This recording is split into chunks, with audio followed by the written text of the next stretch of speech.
வானம் ஒளிரட்டும், பூமி மகிழட்டும். கடலில் வாழும் உயிரினம் அறியட்டும். மரம் செடி கொடிகள் மலர்ந்து மணக்கட்டும். விரைவாய் சென்று வேந்தனை காண்போம்.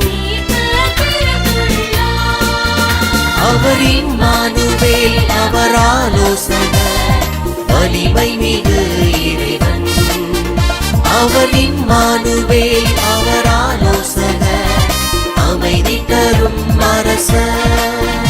இன்று நமக்காக மீட்பர் பிறந்துள்ளார். அவரே ஆண்டவர் நம் மெசியா. இன்று நமக்காக மீட்பர் பிறந்துள்ளார். அவரே ஆண்டவர் நம் மெசியா.